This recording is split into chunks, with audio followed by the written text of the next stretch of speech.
नमस्ते दोस्तों, आपका मेरे YouTube चैनल फाइन नॉलेज में फिर से एक बार स्वागत है। मैं शिप्राज आपके पास खास जानकारी लेकर आई हूँ। दोस्तों, शिवगंगे भारत के बेंगलुरु ग्रामीण जिले में डोबा सपेट के पास स्थित 1300 मीटर की ऊंचाई के साथ एक पर्वत शिखर है। यह एक हिंदू तीर्थ स्थल है। यह तुमकुरू शहर से 19 किलोमीटर और बेंगलुरु से 54 किलोमीटर दूर स्थित है।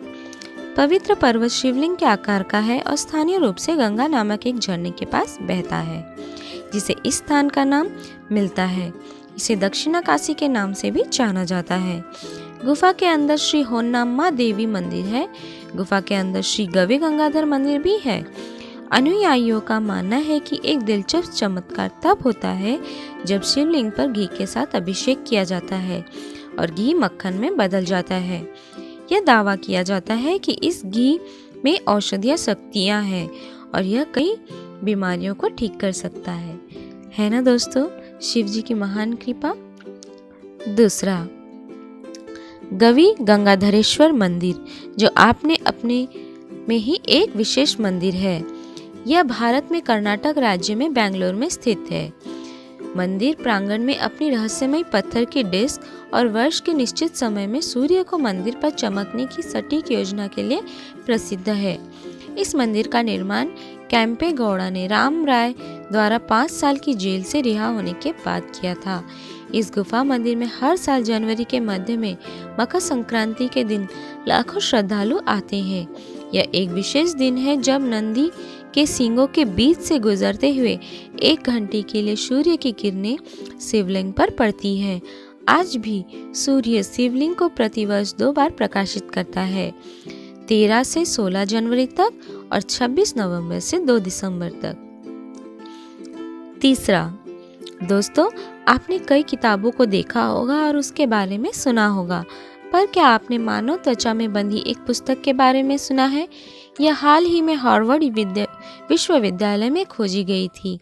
इस पुस्तक को डेस्टिनीज LM यानी डेस्टिनीज ऑफ द सोल है, जो 1880 के दशक में कुछ समय में प्रकाशित हुआ था। हार्वर्ड में 99.9% विश्वास के साथ पुष्टि की है कि यह मानव त्वचा में बंधा हुआ है। ध्यान से देखने पर आप आसानी से त्वचा के छिद्रों को देख सकते हैं। मानव आत्मा के बारे में एक पुस्तक मानव आवरण के ही योग्य है। इसे एक महिला के पीठ से ली गई मानव त्वचा का टुकड़ा है, जिसका शरीर एक स्ट्रोक से मरने के बाद लावारिस था। डेस्टिनीज LM का भयानक संस्करण 1934 में एक पुस्तक संग्रहकर्ता द्वारा ह्यूटन लाइब्रेरी में जमा किया गया था और 20 साल बाद कलेक्टर की विधवा द्वारा स्थायी रूप से पुस्तकालय को दे दिया गया था। चौथा, दोस्तों, मिलिए 3 टांग वाले इंसान से जिसका नाम फ्रांसेस्को फ्रैंक लैंटिनी है, जिसका जन्म 18 मई 1889 को इटली के सिसिली द्वीप में हुआ था। कुदरत ने उनको असाधारण रूप में पैदा किया था, लेकिन उन्होंने कभी हिम्मत नहीं हारी और दुनिया से अपनी प्रतिभा का लोहा मनवाया। उन्होंने कई सर्कस शो में काम किया। लैंटिनी की 3 टांग, 4 पैर और 2 गुप्तांग थे। दरअसल लैंटिनी एक तरह के विकार से पीड़ित थे। उनके शरीर से आधा जुड़वा बच्चा जुड़ा हुआ था। जुड़वा बच्चा उनके शरीर से उनकी रीढ़ की हड्डी के साथ जुड़ा था, जिसकी एक पेल्विक हड्डी गुप्तांग और पूरा टांग था। टांग के उनके कूल्हे की दाईं ओर था। एक छोटा सा पैर उनके घुटने से निकल रहा था। इस तरह उनके 3 टांगे, 4 पैर और 2 गुप्तांग थे। डॉक्टरों ने बताया था कि अतिरिक्त टांग को हटाने से वह पैरालिसिस का शिकार हो सकते हैं, क्योंकि पैर उनकी रीढ़ की हड्डी से काफी करीब था। फ्रैंक के माता पिता ने उनको अपनाने से इनकार कर दिया था। ऐसे में उनकी चाची ने पालने पोषने की जिम्मेदारी ली और दिव्यांग बच्चों के एक संस्थान में दाखिला करा दिया। उन्होंने टहलना, दौड़ना, कूदना और यहाँ तक कि आइस स्केटिंग करना भी सीख लिया। वह अपने तीसरे पैर को स्टूल की तरह इस्तेमाल करके पढ़ते थे। लोग पूछते थे कि क्या वह खास तौर पर 3 सेट वाला जूता खरीदते हैं। इस वजह से हाजिर जवाबी दिखाते और कहते हैं कि असल में वह हमेशा 2 जोड़ी जूता खरीदते हैं और एक अतिरिक्त जूता अपने एक पैर वाले दोस्त को दे देते हैं। 5वां, दोस्तों आप अपने 10 साल की उम्र में क्या करते थे? ऑस्ट्रेलिया की 10 वर्षीय पिक्सी कर्टिस की कहानी दिलचस्प है क्योंकि यह दुनिया में सबसे कम उम्र में रिटायर हो सकती है। जी हाँ दोस्तों, ऑस्ट्रेलिया की 10 वर्षीय पिक्सी जो 15 साल की उम्र में एक करोड़पति बनकर रिटायर होने के लिए अग्रसर हो रही है। ये लड़की अभी भी प्राइमरी स्कूल में ही है। 10 वर्षीय पिक्सी कर्टिस ने एक खिलौना कंपनी की स्थापना की है।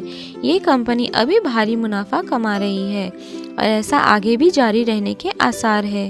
अपनी माँ रॉक्सी जेंकिंस की मदद से पिक्सी ने टॉय कंपनी पिक्सीज फिजिक्स की स्थापना की। इस कंपनी को जब लॉन्च किया गया था तब खिलौने पहले 48 घंटों में बिक गए।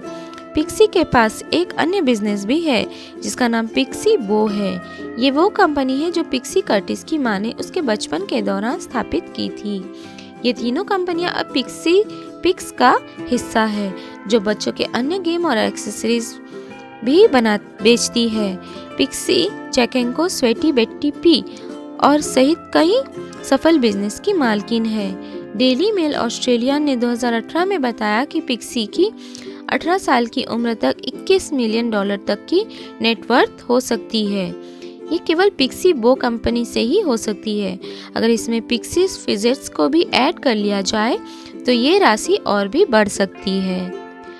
तो दोस्तों आज की दी हुई जानकारी आपको कैसी लगी मुझे कमेंट बॉक्स में ज़रूर बताइए और मेरे इस वीडियो को लाइक शेयर और सब्सक्राइब करना ना भूलिए। Thank you.